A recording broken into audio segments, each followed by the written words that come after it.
Hey, what's up? Today I'm making this beaded coral plant with some clay fishes. But it's not just a plant, it also has a freaking octopus.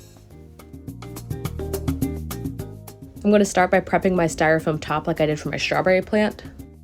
But instead of a sky on the top, I was thinking about doing something kind of like a water surface, you know what I mean? Like the way the surface of the water would look if you are underwater. Anyway. As you can see, I have no idea what I'm doing, and I'm just kind of trying to make it work through trial and error. Let me paint over this 842 times. At this point, I went ahead and looked up some pictures of how to freaking paint this because it just was not coming out to me. So it suggested doing like these little lines in different ways, connecting them, and then where the lines connect, you kind of thicken the joints. Like that's kind of working, right? I'm gonna go back over and thicken those lines. Add some darker blue areas near my lines just for some depth, I guess. It's like kind of coming together, maybe. And I think if you squint, it kind of looks okay.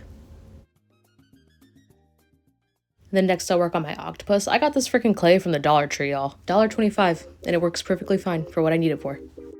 So for my octopus, I'm gonna make my legs first by rolling out a coil, cutting that into 8 pieces, and then rolling those out a little more, and then connecting them all at a point.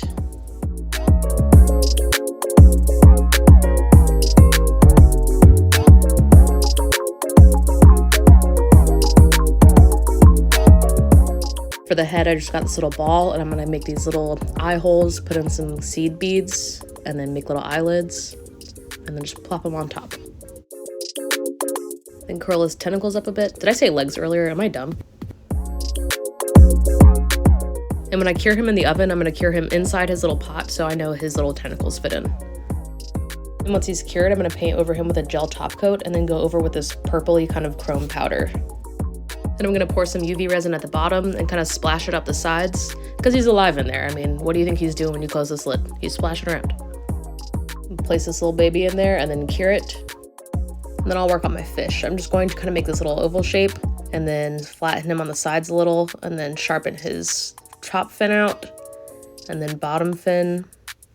I know there's specific names for these fins, but this isn't a biology lesson. We're just here to make some shit. I'm gonna make a little slit for his tail and then I'm gonna score it on top. And then score along his top and bottom fins. Make a little mouth and some gills.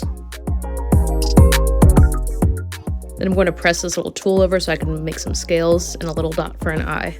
And so my fish can stand up in my little pot, I'm going to put this little wire inside and bend him around a little. And then I'll make my other fish. It's all the same for this fish, I just kind of made it in a different shape.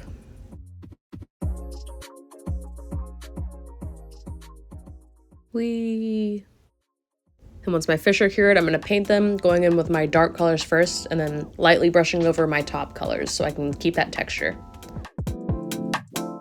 When I'm painting over with my light colors, I hold my brush at an angle so it doesn't get into those little dents.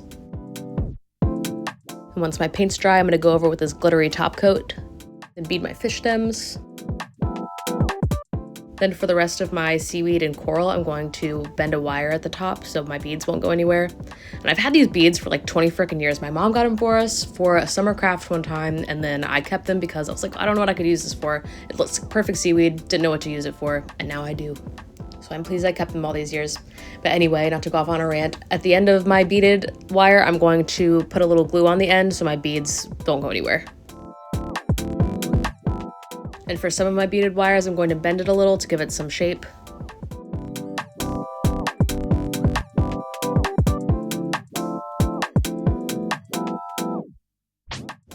Once I've got all my wires beaded, I'm going to lay down this saran wrap over top and then place my styrofoam top, mix some of the sand with Mod Podge, and then slather it on. I'm going to lay it on thick enough so I don't see the top through, and I'm going to make sure to bring it all the way to the edge. Once I've got my sand mixture on, I'm going to arrange my beaded wires.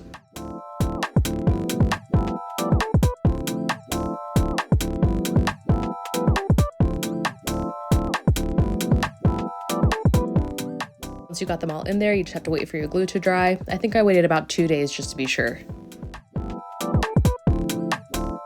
Once we're sure it's dry, just peel off the saran wrap.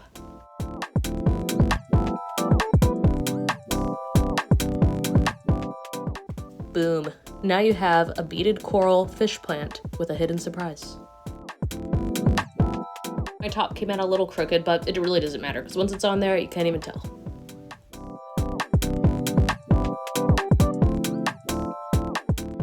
Thanks so much for watching. Bye!